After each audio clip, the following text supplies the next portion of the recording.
This essay example, as well as thousands of others, is available in text format on our website for free and without registration. Simply Google Ivy Panda Free Essays.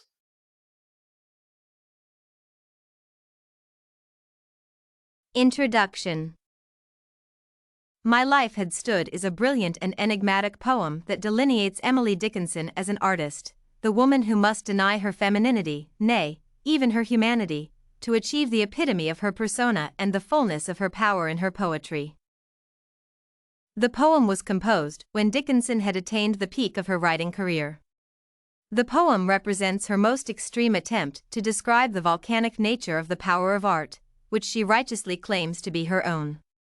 She speaks with the voice of a gun, explosive and destructive, and not as a woman who nurtures, one who is weak, soft, and pleasant.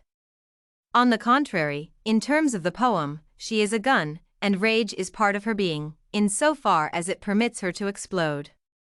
She is not to be denied in the art she professes to be hers.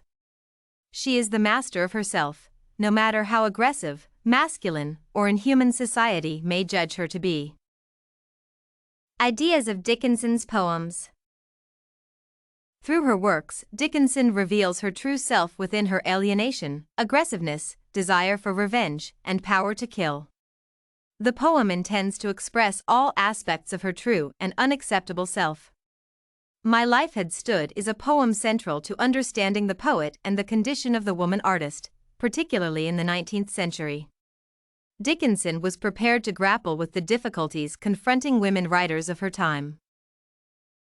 My Life Had Stood.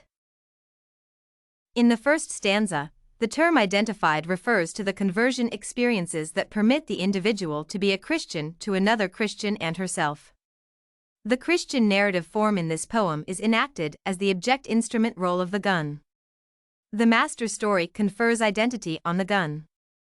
The sovereign woods designate the limits within which we, both master and gun, are free to roam and hunt.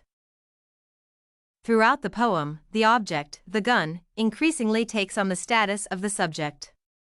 In the second verse, the gun speaks for the master. In other words, her function becomes an extension of his power, his will, and his voice. In the third verse, she no longer acts for the master but describes an exchange between herself and the mountain since they respond to each other's alterity or otherness. In recognizing the otherness, the gun acquires an identity distinct from her purpose in her master's life. In the fourth verse, she still serves her master by guarding his head. For her, it is more advisable to ally herself with catastrophic power like that of volcanoes, like Versivan's, than to share intimacy with him, primarily a sexual one. In her view, shared intimacy would bring nothing better than aggressive self-reliance. In My Life Had Stood and other poems, Dickinson's often violent transactions with what is outside her reflect a situation for women poets of the Anglo-American tradition. She has been identified with phallic power, the loaded gun's power. In the next to last stanza, the master disappears. His story is eclipsed by the difference rendered as the gun's increasing embodiment. In the last stanza, the poem's ambiguity represents Dickinson's difficulty and relative success in creating a text that preserves the relationship of equality that exists between herself and her reader.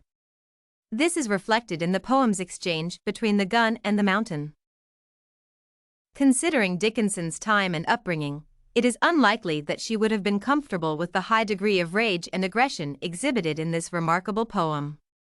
However, whether or not we are comfortable with them, like Dickinson, we must deal with them. The wind began to rock the grass. Second version of the wind began to knead the grass. It is generally accepted that second versions are improved versions. We shall now prove this to be true as we analyze the poem About a Storm as written by Emily Dickinson. The first two lines of the original poem constitute a simile comparing the wind to a woman kneading dough to a metaphor in the second version. This metaphor has a masculine subject, capable of destroying both the earth and the sky. This is more consistent with the violent nature of storms. Attributing housewifely qualities to a tempest just won't do. The wind is so strong that it would seem as though the leaves themselves were capable of unhooking themselves from the trees and scattering themselves all over. In the second stanza, it seems that through the power of the wind, the dust of the road, like hands, scooped itself and destroyed all appearances of the roads being once a decent thoroughfare. Next, the writer tells of the violent result of the storm on both humans and animals. The quickening of wagons may mean the movement of a child within its mother's womb, a sign of life, but it could more aptly refer to the hastened speed with which the drivers travel to reach home sooner and avoid the rage of the storm. Again, in the original, thunder is personified and likened to women gossiping in whispers. In the second version, there is a more threatening quality given to thunder than is hurried slow. This is paradoxical unless the reader considers the slow rumbling sound produced, which belies the speed at which lightning, the source of the sound, moves across the heavens. In the same stanza, lightning is compared to a predatory bird, such as the buzzard with a yellow beak and a livid claw, instead of a livid toe, which is less dangerous. Other birds do whatever they can to provide safety for their young in the nest, while cattle flee to their barns. This is no weather fit for man or beast. In the second to the last stanza, the storm begins, as presaged by one drop of giant rain. One drop is as small as another, but for the poet, the first raindrop that falls is a drop of giant rain that predicts extraordinary rainfall, a deluge. The dams mentioned appear to be not the dams on earth, built by human hands, but the floodgates of heaven that parted hold and wrecked the sky.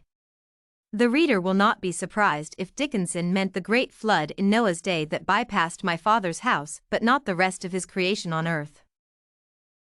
This particular poem exemplifies the poet's penchant for the masculine as depicted by everything that is forceful, ruthless, lethal, even, that characterizes a storm and is evident and in her poetry. This essay on an analysis of Emily Dickinson's poetry was written and submitted by a student just like you. The Ivy Panda Samples database hosts thousands of works similar to this one, on various subjects. Visit ivypanda.com to find what you are looking for.